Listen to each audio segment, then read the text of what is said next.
नमस्कार, मैं खुशी सिंह। आप देख रहे हैं न्यूज वॉच भारत। आज की बुलेटिन की शुरुआत करते हैं।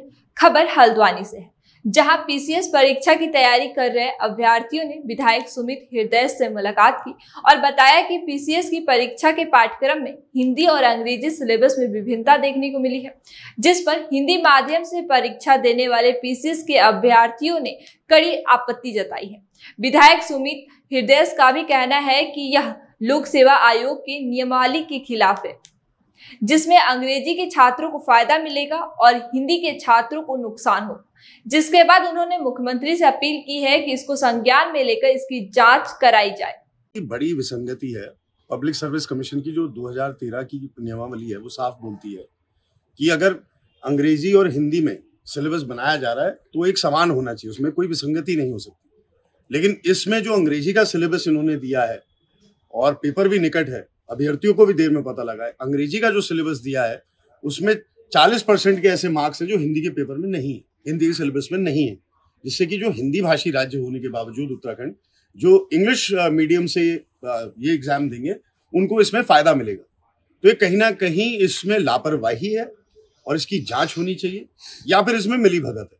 मैं माननीय मुख्यमंत्री जी से आप लोग के माध्यम से अपील करना चाहता हूँ कि स्वयं उसका ये संज्ञान ले और अवश्य ये जो विसंगति है इसे दूर करने का तुरंत आदेश। खबर हरिद्वार से है, जहां हर की पौड़ी के पास सुभाष घाट पर शनिवार शाम कांग्रेसियों ने प्रदेश सरकार को टूटी सड़कें और गंगा प्रदूषण का आईना दिखाने के लिए गड्ढों में ही दिए जला दिए। उत्तराखंड के मुख्यमंत्री पुष्कर सिंह धामी ने प्रदेश भर में सभी सड़कों को 31 अक्टूबर तक दुरुस्त करने का आदेश दिए थे, लेकिन टूटी सड़कों की मरम्मत अभी भी अधूरी है। वहीं हरिद्वार में गंगा बंदी के दौरान भी गंगा से कचरा साफ नहीं किया गया। ऐसे में नाराज कांग्रेसियों ने गड्ढों में दिए जलाकर प्रदेश सरकार का विरोध किया। ये बहुत ही कष्ट के साथ, दुख के साथ कहना पड़ रहा है कि हमारी माँ गंगा, एक तो पहले सफाई बिल्कुल नहीं हुई, सफाई में जो कूड़ा कचरा सब अंदर कर दिया।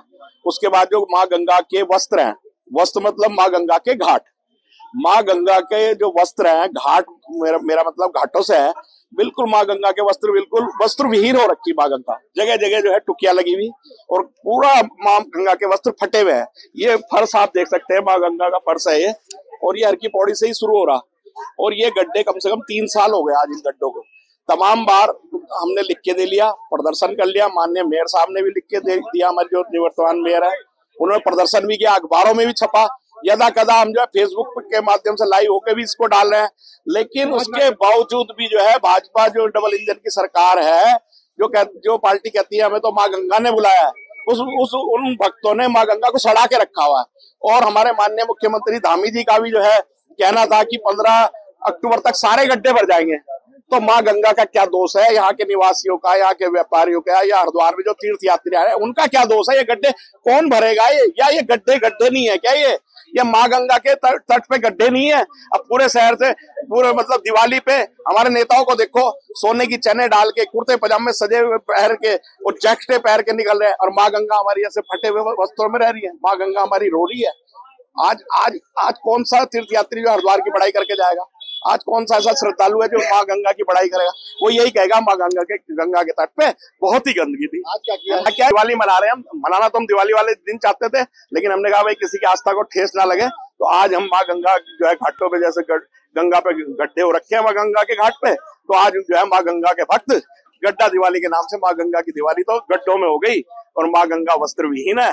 माँ गंगा के तट सही होना चाहिए, माँ गंगा का फर्श जल्द से जल्द सही होना चाहिए, नहीं तो हम पुनः भी चेताएंगे।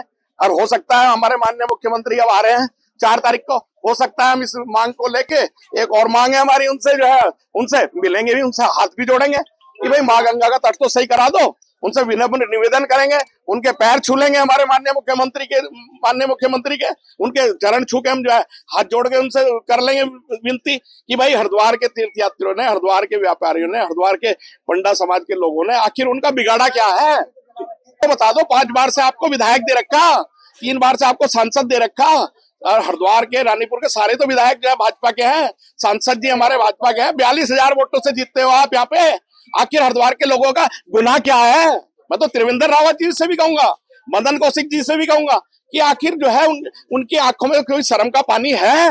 दिवाली क्यों मना रहे हैं? जब देश में दिवाली बन रही है, पूरे देश में दिवाली मना रहे हैं, और आप देखो हर की पौड़ी पे मतलब ये हाल हो रखा है गड्ढों में, यहाँ गड्ढे नहीं भरे जा रहे। तो इनके उजालों से तो सरकार जागेगी, कम से कम देखेगी कि क्या हालत हो रही है हरिद्वार में, क्योंकि दामी जी भी आते हैं, हेलीकॉप्टर से आते हैं, बाहर से बाहर चले जाते हैं। अरे यहाँ के देखो हर की पौड़ी पे हमारी माँ गंगा मैया, यहाँ पे सब देखो आदमी चल रहा है, यात्री चल रहा है, लाखों करोड़ों आदमी यहाँ पे आता है, और क्या हाल हो रहा है, कितने लोग गिरते भी होंगे इसमें। ये बंदर बाट कर रखी पैसे की। हरिद्वार को तो पहले ही बहुत अच्छा बना देना चाहिए था। तो मैं कहूँगी कि ये क्या है, ये क्या हालत हो रही है हरिद्वार की, और बहुत नसीब से मिलती है जहाँ गंगा मैया बहती हो। आप देखिए। खबर हरिद्वार से है, जहां ड्रग्स फ्री देवभूमि 2025 अभियान के तहत हरिद्वार में नशा के खिलाफ अभियान चलाया जा रहा है, जिसमें थाना पथरी पुलिस द्वारा संदिग्ध व्यक्ति वाहन चेकिंग किया जा रहा है। इसको लेकर थाना अध्यक्ष ने अलग अलग पुलिस टीम गठित की है। वहीं पुलिस की मुखबरी की सूचना पर गंगा किनारे छापेमारी कर मौके से 50 लीटर अवैध कच्ची शराब, मय भट्टी उपकरण बरामद किया और मौके पर 2000 लीटर लाहन को नष्ट किया है। खबर कलियर से है, जहां धनौरी क्षेत्र के शमशान घाट के पास एक खेत में गुलदार की मरने की सूचना मिलने पर वन विभाग की टीम मौके पर पहुंची और 100 को कब्जे में लेकर पोस्टमार्टम के लिए भेज दिया। वन रेंज विनय राठी ने बताया कि प्राथमिक दृश्य संदिग्ध लग रहा है, मामले की जांच की जा रही है। पोस्टमार्टम रिपोर्ट आने के बाद ही मामले से पर्दा उठेगा। मुझे लगभग 9:15 बजे सूचना मिली कि धनौरी के शमशान घाट के पास एक गुलदार मृत अवस्था में है। मेरे द्वारा तुरंत कार्रवाई करते हुए लोकल स्टाफ को मौके पे भेजेगा और मैं तुरंत ही अब मौके पे हूँ, जिसकी मैंने प्रथम दृष्टया जांच की जो कि ऐसा लग रहा कि संदिग्ध अवस्था में गुलदार की मौत हुई है और इसकी जांच बारीकी से जांच की जा रही है और पोस्टमार्टम की रिपोर्ट आने के बाद ही इसका कुछ सच्चाई का पता चलेगा। इस बुलेटिन में इतना ही। आए खबरों के लिए देखते रहे न्यूज़ आज भारत। शुक्रिया।